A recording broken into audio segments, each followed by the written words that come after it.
Okay. I forgot what number is that. 1, 2, 3, 4, 5. What? This is part F. Whatever the next number comes out of this thing.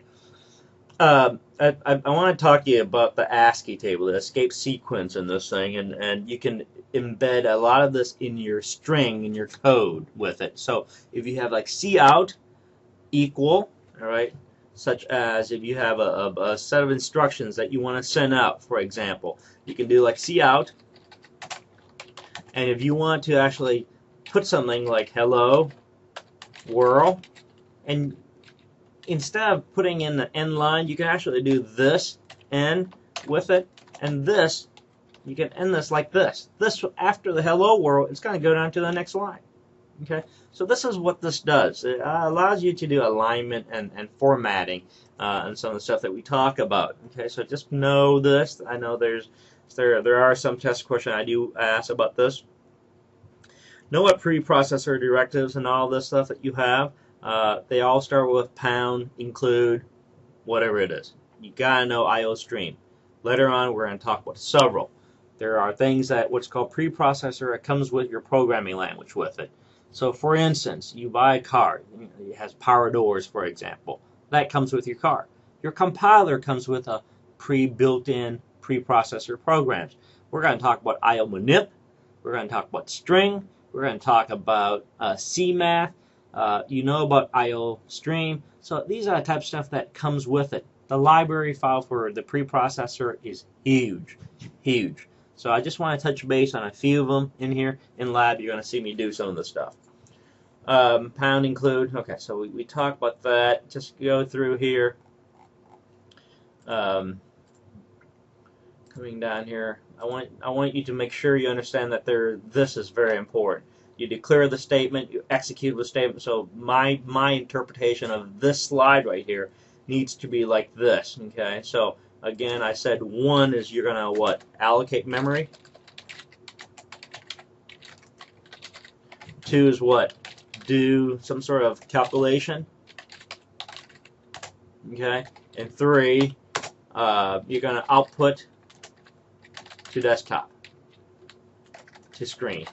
Okay, so this 3 steps is the same thing what I just said here. Declaration of the statement, declare things such as a variable. That's allocating your memory. Execute statement, you're going to perform some sort of calculation, manipulate to the, and I kind of separate out the create output with it. I kind of separate that out with it. So you know, it's totally different what we talk about with it.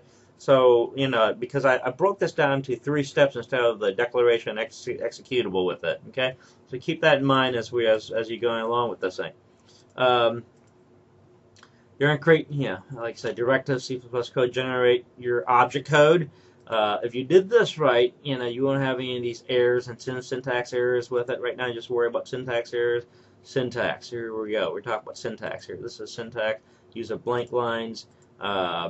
Semicolon brackets with it. I do want to point out something really quick with you in this is that after you compile your code in Visual Studio, you need to be able to look into your debug directory. That's where you're going to find your executable file. Right? So make sure you after you compile your Hello World or my first program, we talked about one of the things I didn't get a chance to show you. It creates a directory called debug, and inside that debug directory, it creates a file called an executable. All right. So let me rush you, but let's talk about some things. I'm going to clarify some things on here. Is what's called semantics. Semantics are sets of rule that gives, of course, you know what syntax are, right? There's all your semicolon, ending and beginning, curly brackets, and keywords on that stuff. Semantics is a set of rules that gives meaning to a language. Okay, set of rules. What do I mean by that? Your order of precedence. What happens first? Please excuse my dear Aunt Sally. Okay, that's all with us. You have to order the logic. This is what the logic comes in. If the debugger can't figure out what is you're doing wrong because you're telling it to do what you're supposed to do. A lot of times it's the logic of this is wrong. That's basically, and the debugger and your compiler won't find that out with it. So this is an example of both of these examples are correct, the way how it's written with it, but they have different meaning.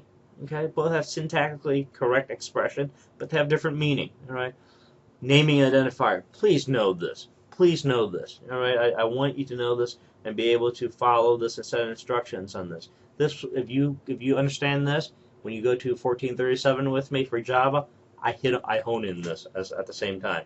So know this slide, the way how this is written. See out. Documentations. There's prompting of the user for information. You prompt the user to do something. See in. Okay, with it. Again, this is the stream extractor, stream insertion. Okay, so make sure you know which one they are. Everything else is just follow. It's a summary of what we talk about. Make sure you read this chapter. Okay, make sure you read this chapter with it, because it's really good that you have this. My recommendation, how you would study this thing. For me, reading technical document, it takes me to read 3 times. The first time when I read something, I put it down, go play Xbox, get online, kill some kids for a while, and then I come back, I read it again. All right, and then I begin to see a little bit more detail. Put it down, go eat something, come back, read it the 3rd time. That helps so much when you read things 3 times with it, for me. That's for me. That's just my advice to you when you start to study this stuff. That is it for Chapter 2. I'm going to put all this stuff on here. I hope you get my videos. Just spend time. That's all this. What you're going to find in this material is not hard. It's the amount of the material that's going to overwhelm you. I had a student tell me one time, Dan, it's like taking a drink out of a fire hydrant. Okay, so in essence, you are. Okay, so here we go.